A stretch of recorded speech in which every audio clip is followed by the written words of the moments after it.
Hello everyone. Welcome again at your own platform Target Gurukul. So here I am your mentor Neha Yadav, English teacher, and today we are going to study Francis Bacon of studies and of friendship. So Francis bacon का आप में से किसने नाम नहीं सुना है? सुना है नहीं, सुना नहीं है. Francis Bacon is one of the famous English writer. So इनकी नेशनैलिटी इंडियन थी and his life span was 1561 to 1626 और इनका बर्थ डेट होगा 2 जनवरी 1561 में लंदन में. और ये मतलब 8 भाई बहनों में सबसे छोटे थे एंड इनका टाइम पीरियड था 9 अप्रैल तक 1626 तक. और इनके फादर थे Sir Nicholas Bacon and Lady Anne Cooke इनकी मॉम. और इन्होंने अपनी education Trinity College Cambridge Gray's के लंदन से पूरी की थी. लॉ प्रोग्राम ज्वाइन किया एंड ये प्रोटेस्टेंट थे. रिजेक्ट मतलब मीन्स रोमन कैथोलिक चर्च को इन्होंने रिजेक्ट किया था. एंड इनका मतलब जो इनकी जो स्पाउस थी वो थी एलिस बर्नम. और ये मतलब 2 बार इन्होंने शादी की थी. एंड इनके कैरेक्टर के बारे में कहा जाता है he is very intelligent ambitious arrogant and cold and calculating. And इनकी famous of studies and of friendship. पहले हम ऑफ स्टडीज़ देखेंगे इसमें क्या है. So the essay of studies by sir Francis Bacon is the first essay in the series of 10 essays published in 1597 में 10 essays publish थी जिसमें से पहली ये जो ऐसे होती है फ्रांसिस बैकन की ऑफ स्टडीज़ होती है और जो कि 1612 में उसको उसको मतलब दोबारा लिखा जाता है.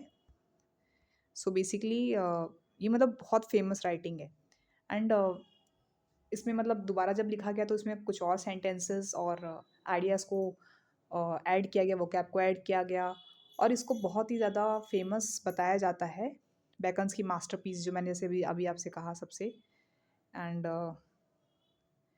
For this reasons the essay is still popular among individuals of all ages. Adopting a didactic approach, the essays informs the readers about the benefits and uses of studies is one lives. ये उसमें मैंने आपको बताया ना अभी ये बहुत famous writing है. फ्रांसिस बैकन का नाम किसने नहीं सुना. ये बहुत ही फेमस राइटिंग है इनकी. और highlighting the importance of studies Bacon essays illustrate the role studies play in individuals. एक इंसान की लाइफ में स्टडीज़ का क्या मतलब उसका क्या महत्व है. फॉर बैकन के लिए स्टडी हमेशा मतलब रिलेटेड है एप्लीकेशन ऑफ नॉलेज इन मतलब उसकी जो हम जैसे पढ़ाई कर रहे हैं. सो हमने उसकी क्या प्रैक्टिकल लाइफ में अप्रोच है उसके क्या हम पढ़ तो सभी रहे हैं लेकिन हम जैसे कि हिंदी में पढ़ते हैं आप और फॉर एग्जाम्स टू वर्ड बोलते हैं. सो हम अपने गार्जियंस को आप बोल के बोलते हैं. सो हम यही चीज़ यहाँ कही गई कि application of knowledge in practical life. So at the meaning of his essay Bacon describes the 3 main purposes of study including मतलब 3 मेन पर्पज़ हैं स्टडी के. गेनिंग डिलाइट पहला, डिलाइट के लिए. Studies done for ornamentating. Ornamentating मतलब किसी चीज़ को सजाना अपनी लाइफ को. तीसरा अपनी लाइफ को इम्प्रूव करना. पहला डिलाइट के लिए, प्लेजर के लिए. पहला लोग पढ़ते हैं प्लेजर के लिए, दूसरा पढ़ते हैं ऑर्नामेंटेशन के लिए, श्रृंगार के लिए, तीसरा पढ़ते हैं अपनी एबिलिटी को इम्प्रूव करने के लिए. सो 3 चीज़ पर्पज से पढ़ाई की जाती है. And the author is the notion that only learn and well man red can execute plans effectively. जो अच्छे से पढ़ सकता है वही प्लान्स को इफेक्टिवली मैनेज कर सकता है अपनी डेली लाइफ को और अपनी हेल्दी अच्छी लाइफ जी सकता है. और बाद में बोलता है कि एक आदमी तभी पूरा बनता है जब वो एक writing makes an exact man. लिखने से वो आदमी पूरा बनता है. और मतलब कि वो हाईलाइट करता है एडवांटेज और यूज़फुलनेस ऑफ स्टडीज़ का. बैकन ये बताता है कि some demerits of study thing that studying for में बहुत लंबे समय से हम जैसे कि एक लगातार नहीं, हम सुबह से 10 बजे तक शाम को 7 बजे तक लगातार हम एकदम कुर्सी से हिलते ही नहीं है. सो उससे आदमी लेज़ी हो जाता है. मीन्स स्टडी में भी एक वो गैप चाहिए, मतलब एक वो मोनोटोनस नहीं होना चाहिए. सो ये चीज़ यहाँ कही में lead to laziness. He also condemns the act of studying from books solely without learning from nature. और मतलब बोलते हैं कि ऐसा नहीं होना चाहिए कि हमें सिर्फ बुक से पढ़ते जाना है पढ़ते जाना है पढ़ते जाना है. ऐसे भी हमने वॉकिंग टूर्स में देखा कि वो इंसान कैसे वॉकिंग को रिलेट कर रहा है हमें मतलब इंट्रोस्पेक्ट करने के लिए. सिमिलरली कि हम मतलब सिर्फ वॉकिंग नहीं कर सकते, मतलब कि हम जाते हैं तो लैंडस्केप देखते हैं। सो ऐसे यहाँ पे भी बेकन ने कहा है कि मतलब हम सिर्फ पढ़ते जाएं और हम नेचर से उसे सीखें ना, उसको वो चीज़ मतलब नहीं होनी चाहिए। और जो ऐसे है ऑफ स्टडीज़ का, वो एजर्ट करता है benefit of study by considering this act as a medicine for the defects of the human mind. और मतलब पढ़ने से आदमी की जो इंटेलिजेंट है, इंटेलिजेंस मतलब आईक्यू, वो बढ़ती है। मीन्स आईक्यू नहीं कहा जा सकता यहाँ पे, जैसे कि जैसे आपने देखा होगा कि जो इंसान आप अभी ग्रेजुएशन आफ्टर मतलब टिल ट्वेल्थ ऑल्सो, मतलब जो इंसान नहीं पढ़ा होगा, जो टी स्टॉल पे होगा या कहीं होगा, उस पर्सन से आपको नॉलेज ज़्यादा है ना। आप फ़ोन में 50 चीज़ें मतलब like you can search many things, so आप उन सब से बहुत आगे हैं। सो वही यहाँ पे कहा गया है कि पढ़ने से आदमी की नॉलेज इन्हांस होती है। And while discussing the importance of studying in individuals life, the essayist informs his readers about the benefits of reading, मतलब अच्छी बुक्स के बारे में। सो शुरू में हमने देखा कि उन्होंने क्या बोला है कि पढ़ 3 चीज़ें प्लेज़र के लिए पढ़ते हैं, श्रृंगार के लिए, ऑर्नामेंटेशन के लिए, और एक 3 चीज़ों के लिए पढ़ते हैं। एंड अपनी लाइफ़ इम्प्रूव करेंगे, 3 पर्पज़ से पढ़ते हैं, ठीक है? फिर हमने पढ़ा कि खाली पढ़ने से नहीं, उसका एक प्रैक्टिकल अप्रोच भी होना चाहिए, ये चीज़ सीखी। फिर उसने गुड बुक्स पे बात की है कि गुड बुक्स को रीड करना है। और बैकन ने ये कहा है कि बुक्स आर कुछ टेस्ट करने के लिए होती है, कुछ स्वैलो के लिए होती है, च्यूइंग के लिए, डाइजेस्ट के लिए। इसका क्या मतलब है? क्या बुक्स को हम खाएंगे क्या? नहीं। इसका क्या मतलब है बेसिकली, वो ऐसा कहना चाहते हैं कि जो बुक्स होती हैं, ठीक है, बुक्स मतलब कुछ बुक्स हमें कुछ सिर्फ पढ़नी है, उसका मतलब इतना इंपॉर्टेंस नहीं है। कुछ हमको स्वैलो करनी है, उसको अच्छे से चबाना है, कुछ हमको एकदम घोट जानी है। मीन्स कुछ बुक सिर्फ एंटरटेनमेंट पर्पस के लिए, कुछ हमको थोड़ा सा डीप में, और कुछ बहुत ज़्यादा डीप है। तो ये 3 तरह के बुक्स को उसने मतलब विभाजित किया है। और फिर उसी हिसाब से बुक्स को मतलब रीडर्स को चूज़ करना चाहिए, अपने नॉलेज को इन्हांस करना चाहिए। सो अपने ऐसे में जो बैकन है वो डिस्क्राइब करता है इंपॉर्टेंट स्टडीज़ की ह्यूमन लाइफ में। बैकन बिगिंस दी ऐसे बाय एनलिस्टिंग, मतलब ये अभी जो आप लोग पढ़ रहे हैं ना, वो उसके बारे में ही है बेसिकली। एंड उसका पार्ट ही है। और मतलब 3 पर्पस हैं स्टडीज़ के: डिलाइट के लिए, फॉर ऑर्नामेंट के लिए, एबिलिटी के लिए। अभी हमने जो पढ़ा पीओए। और studies delight most when is secluded and reposed. Knowledge acquired through studies serve as a ornament. अब जो नॉलेज मिलेगी वो ऑर्नामेंट के तौर पे होगी। और एक अच्छा खासा आदमी, उसकी अच्छी वोकैब होगी, उसके पास नॉलेज बहुत होगी, और उसके कॉन्वर्सेशन का वो अच्छा भाव होगी। तो स्टडी इंप्रूव करती है एक जजमेंट और ऑथोरिटेटिव एबिलिटीज़ को इंप्रूव करने का। Ordinary man, no doubt about the daily business without difficulty, but a learned man well do. लेकिन एक अच्छा आदमी अपने बिजनेस को अच्छे से चला सकता है और बहुत कुछ कर सकता है। लेकिन पैरेलल उसने ये भी कहा कि स्टडिंग बहुत ज़्यादा sign of laziness and using, और एक लगातार पढ़ना भी नहीं, and using too many ornaments while conversing making one look pretentious. मतलब जैसे नहीं होता कि हम लोग इंग्लिश बात करें तो कुछ लोग तो बस लर्नड मैन एंड बोलते हो, ब्रिटिशर्स की तरह इंग्लिश बोलते हैं। सो इंग्लिश भी ठीक है, मतलब उससे नहीं होता कि हम हिंदी में बात कर रहे हैं तो अब मैं आपकी आज्ञा का पालन करूँगा, हाँ मम्मी मैं आपकी आज्ञा का पालन करूँगा, तो मम्मी बोलेंगी आपको क्या हो गया बेटा। सो वो चीज़ यहाँ कही गई है कि कॉन्वर्सेशन मतलब इतनी ज़्यादा भी ऑर्नामेंटेशन एजुकेशन की कॉन्वर्सेशन में वो भी प्रिटेंशियस लगेगी। And to make judgments only on the basis of rules is the eccentricity of a scholar. तो अब स्टडीज़ के पर्पस बताए गए हैं कि स्टडी से एक आदमी परफेक्ट बनता है। स्टडी एक ये इनबॉर्न टैलेंट नहीं है, मतलब कोई अब पैदा हुआ, वेट, पेन ही इनविजिबल हो गया था। So studies make up man perfect. So studying is not मतलब इनबॉर्न टैलेंट नहीं है। कोई इंसान पैदा हुआ है, सो तो वैसे तो नहीं है कि उसके अंदर तुरंत वो पढ़ने लग गया हो। तो वो एक एक्वायर्ड स्किल्स है। फॉर एग्जांपल ऐसा बोला जाता है साइंस में कि हमारे जो ईयर्स होते हैं, ईयर जैसे पियर्सिंग है। सो लाइक मैन गर्ल्स का years, females having year piercing, जिसमें हम ईयरिंग्स वगैरह वी वेयर। सो जो जेंट्स हैं उनमें ईयर पियर्सिंग नहीं होती। सो वो उनको पियर्सिंग होती है तो नेक्स्ट जब इफ़ मतलब बेबी इज़ बॉर्न तो उसके ईयर्स में पियर्सिंग नहीं होगी। सो वो चीज़ मतलब कोई चीज़ इनबॉर्न नहीं है, उसको एक्वायर किया गया है। अर्जित, okay, acquired means arjit, and the natural abilities of a man are to be enhanced by studies just like the growth of plants. ये बोला गया है कि जो नेचुरल एबिलिटीज़ है मैन की वो कैसे इन्हांस होंगी, जैसे कि प्लांट्स है उसकी जो ग्रोथ है इन्हांस होती है, वैसे ही उसकी नेचुरल एबिलिटीज़ इन्हांस होंगी ट्रिमिंग से। वो जो कटाई छटाई से उसका, जैसे एक पौधा उग रहा होता है तो उसके आसपास इतने सारे वीड्स उग जाते हैं, तो अब उसको बढ़ने में दिक्कत होती है, तो ये सब हमें फालतू प्लांट्स काटने पड़ते तब जाके ये अच्छे से ग्रो करता है। सो उसी तरह से हमें इन्हें करना पड़ेगा ट्रिमिंग से। And studies provide both direction and experience. Studies से दोनों डायरेक्शन मिलती हैं और एक्सपीरियंस भी मिलता है, डायरेक्शन भी मिलती हैं और एक्सपीरियंस भी मिलता है। और practical man often condemn studies but wise man use it.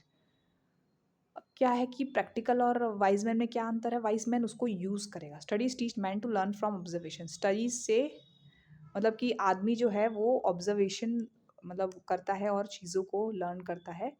And one must not use knowledge as a means of contradiction of confutation. Studies must not be use to believe और to take for granted. मतलब studies को ऐसा नहीं सोचना कि for granted और for मतलब use नहीं लेना, और टू टॉक एंड डिस्कोर्स। मतलब अब तुम आप पढ़ाई कर सकते हो, नहीं बोलते नहीं कि अरे वो तो पढ़ा लिखा है तब भी ऐसा कर रहा है, क्यों? मतलब if you are educated and if you do such things, तो लोग बोलते हैं कि अरे वो पढ़ लिख के घर पे बैठा है। तो ऐसा मतलब बोलते हैं कि फॉर इंस्टेंस, सो मतलब कि ये बोला गया कि टॉक एंड डिस्कोर्स मतलब कि सिर्फ बातचीत करने के लिए नहीं, पर टू वे एंड कंसिडर, उसको स्टडीज़ को उससे भी ज़्यादा होना चाहिए। फिर बैकन ये बोलते हैं कि स्पीक्स अबाउट द मतलब बहुत सारे कि बुक्स की रीडिंग कैसे होनी चाहिए। कुछ बुक्स रीड टेस्टेड होनी चाहिए, कुछ स्वैलोड एंड सब च्यूड एंड डाइजेस्टेड। जैसे इसमें क्या अंतर है, टेस्ट मीन्स किसी चीज़ को हम खाते हैं, टेस्ट करते हैं, then we swallow it oesophagus से, then it goes into digestive system, and digestive system में there happens the digestion process. swallow means वो चीज़ हिंदी वर्ड उसका घोटना, दैट swallow का भी फिर मीन्स च्यूई करना मीन्स, तो च्यूइड मीन्स टू उसको चबाना। ओके, सो कुछ चीज़ें जैसे हम पानी को पी गए सो घोट गए, द मेडिसिन को घोट जाना। So this means some books ask to be perused lightly, कुछ को भी उसको बस देखना है, उसको एंजॉय करना है, और कुछ स्वैलो करना है। और कुछ बुक्स ऐसी हैं जो डाइजेस्ट करना है, उसका हमें पूरा मीनिंग इम्प्लीमेंट करना है अपनी लाइफ में। कुछ बुक्स ऐसी हैं जैसे फॉर एग्जांपल एपीजे अब्दुल कलाम की विंग्स ऑफ फायर। सो वो एक कैटेगरी होगी बुक्स की जो डाइजेस्ट और च्यूड की। और जैसे कि हम so we will not take names of that, but कुछ बुक्स जैसे novels for just entertainment purpose, like for example any novel you got a magazine from like any newspaper, उसके साथ जो हमें मैगजीन मिलती है जिसमें कुछ ऐसे स्टोरीज लिखी हैं फॉर एंटरटेनमेंट पर्पज, दैट मतलब वो टेस्ट के लिए वो अच्छा लग रहा है, ठीक है, वो उसको हमें अब उसमें कुछ स्टोरी दी है तो ज़रूरी थोड़ी ना हम वैसा स्टोरी अपनी लाइफ में क्रिएट करेंगे। पर wings of fire APJ Abdul Kalam ने अपनी वो एक as a citizen of India, वो he was a great person, and उन्होंने कितनी लाइक यंग माइंड्स को इग्नाइट किया। सो उनकी जो बातें बुक्स में लिखी जाती हैं, so that is very like, वो यहाँ पे बोला गया ऐसे च्यूड एंड डाइजेस्टेड। सो ऐसी चीज़ें हमें इम्प्लीमेंट करनी है। And therefore some books are to be read only in parts. कुछ बुक्स सिर्फ पार्ट्स में लिखने हैं, उनको रीड करना है, कुछ क्यूरियोसिटी से रेड करना है, और कुछ अटेंशन और डिलीजेंस से। Bacon, however, also says that sometimes it may be enough to read extract or reviews of books made by others instead of reading the whole book.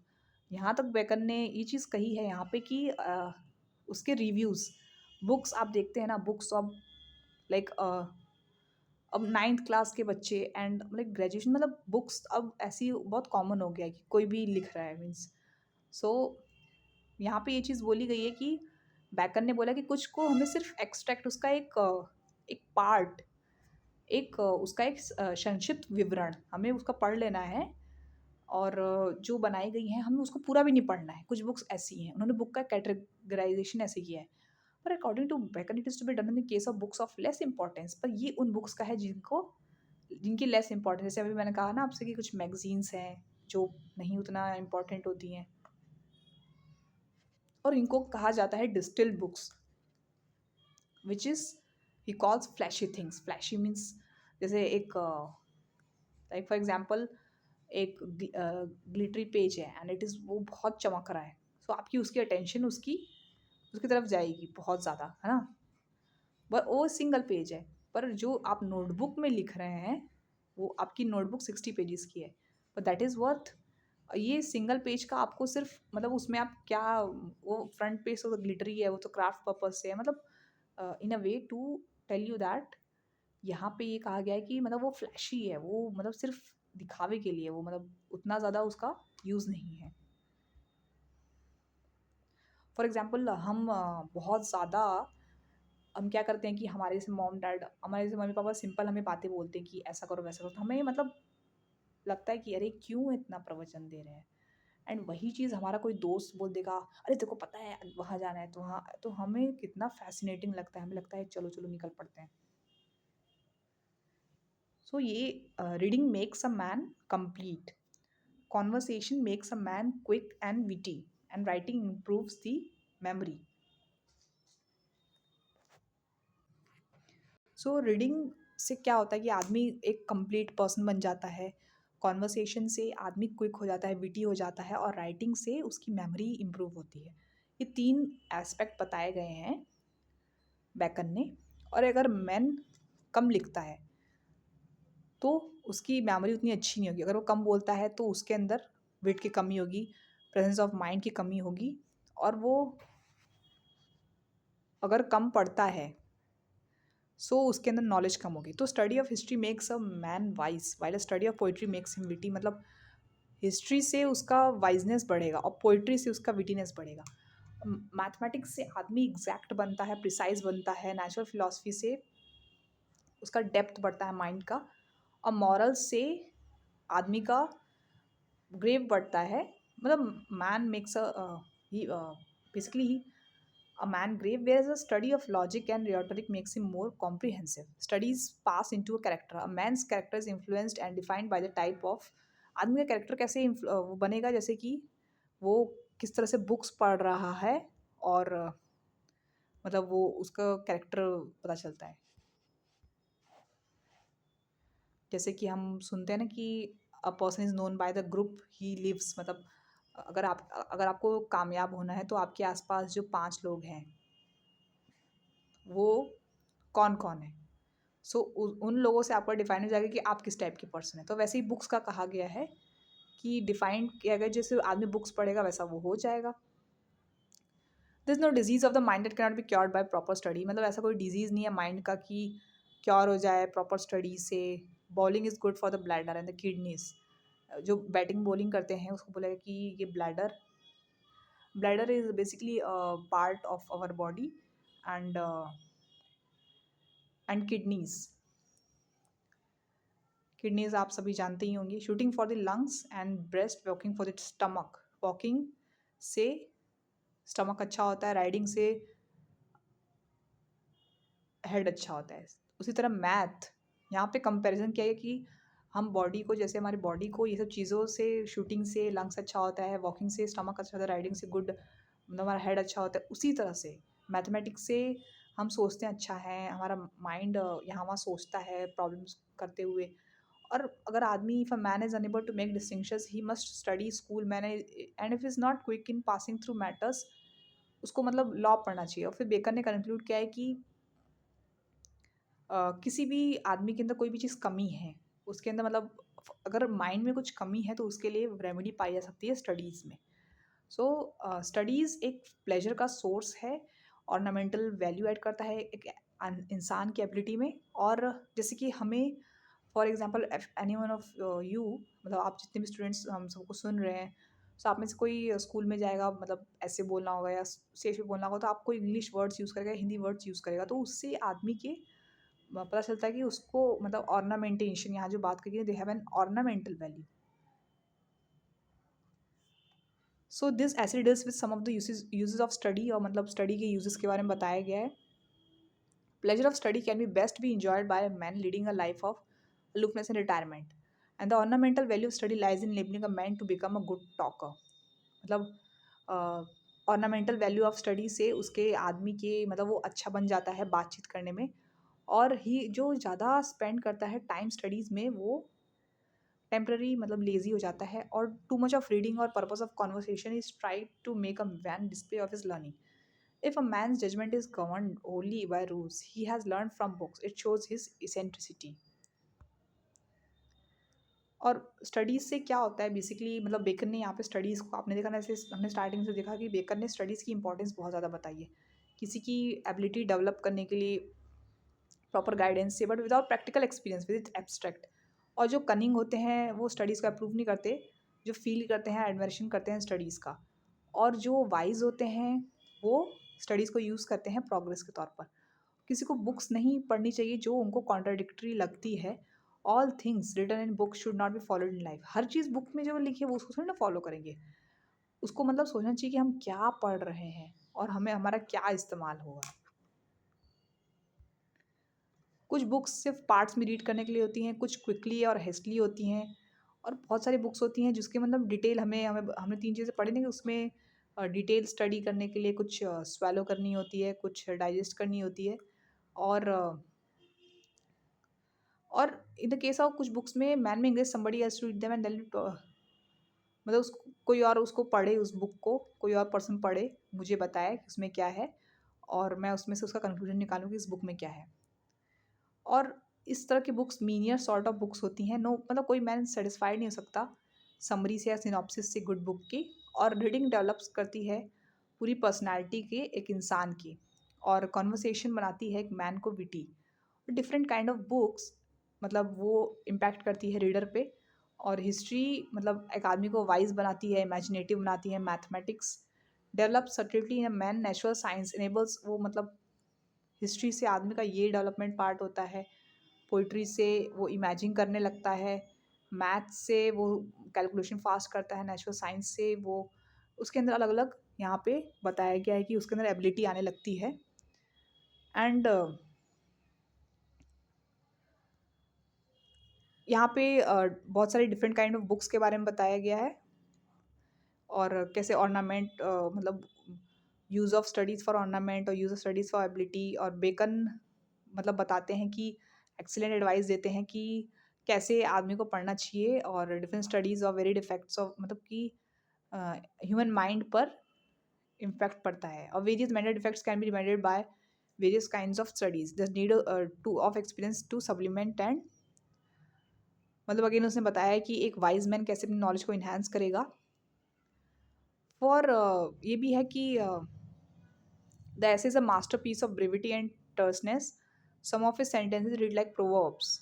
Bacon's essay should abound in very prepared and original similes. We have one such a simile here when Bacon says that distilled books are like common distilled waters, fleshy things. उसने बोला कि कुछ books ऐसी हैं जो distilled water की तरह flashy हैं, हमें उनको बस ऊपर ऊपर देखना चाहिए. और कुछ हैं जो मतलब कि हमें बहुत ज़्यादा डीप में पढ़नी है, ऐसी कुछ बुक्स हैं. सो उसके बारे में बेकन ने काफ़ी हाईलाइट किया है. सो यहाँ पे हम थीम में आएंगे.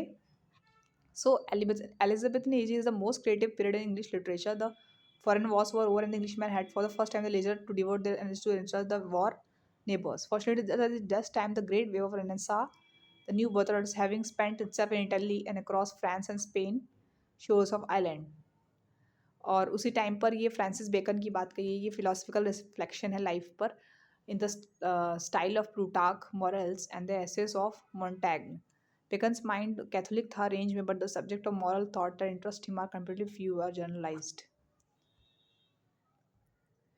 और जो मेथड यूज़ किया है बेकन ने, वो reduce reflection to the lowest term to मतलब फंडामेंटल प्रिंसिपल को रिफ्लेक्ट करने के लिए. और उसके जो एसेज हैं वो बहुत अच्छे हैं, एक्सपीरियंस हैं लर्निंग के लिए. एंड उसके जो ऑब्जर्वेशन है वो लाइक्स और डिसलाइक्स पे क्लियर हैं. और एकदम ब्रीफ टू द पॉइंट बात कही है उन्होंने. Of studies life long student के लिए अच्छा है. बेकन मतलब डिस्क्राइब करता है क्राफ्ट पे और वो बुक्स पे एम्फोसिस नहीं करता है, though he that much that was great judgment, the subject of this essay was the one that were longest in the edition of his essays.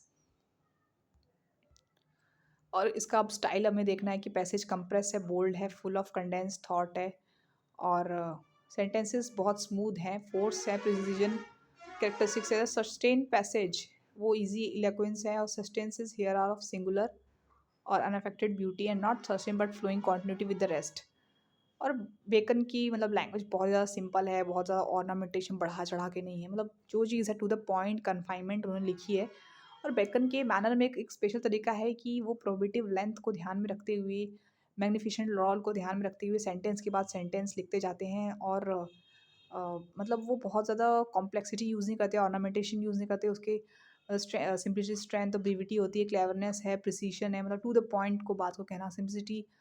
और मतलब बहुत ही ज़्यादा सिंपल है, sense of being free from all affection, free from any studied and quality of उनके जो बेगन style में वो इंटेलेक्चुअल है, मतलब इमोशनल नहीं है। सो हमने क्या क्या सीखा स्टार्टिंग से, हमने फ्रांसिस बेकन के थोड़ा सा उनको प्रीव्यू देखा उनके लाइफ के बारे में। देन हमने स्टडीज़ का देखा कि उसके एडवांटेज डिसएडवांटेज, मतलब बुक्स प्रैक्टिकल भी होनी चाहिए, और रीडिंग्स के बारे में हमने ये कुछ कुछ पॉइंट का पर्पस होना चाहिए स्टडी का, कुछ ऑर्नामेंटेशन के लिए होता है, कुछ मतलब उसको एबिलिटी को इन्हेंस करने के लिए होता है, कुछ लोग उसको सीखते हैं, ये सब चीज़ें देखी। देन हमें हमने उनकी इंपॉर्टेंस पढ़ी कि कुछ बुक्स मतलब को उनको ऊपर ऊपर से पढ़ना है, फ्लैशी होते हैं, कुछ को हमें अच्छे से पढ़ना है। हमने एग्जाम्पल दिया एपीजे अब्दुल कलाम का। फिर हमने हाईलाइट किया कि क्या बेकन ने उन्होंने अपनी राइटिंग स्टाइल में मतलब बहुत ही ज़्यादा इजी चीज़ों को यूज़ किया है, मतलब मीन्स उन्होंने राइटिंग स्टाइल उनकी बहुत ही ज़्यादा इजी है, एंड वो किसी भी रीडर को इजीली समझ में आ जाती है। सो ये आपको इजीली, इसमें कोई भी डिफ़िकल्टी नहीं होगी, आपको एक या दो बार इसको रिवाइज़ कर लीजिए, अच्छे से आपका हो जाएगा। And so please like and subscribe my channel, and that's all for today, thank you.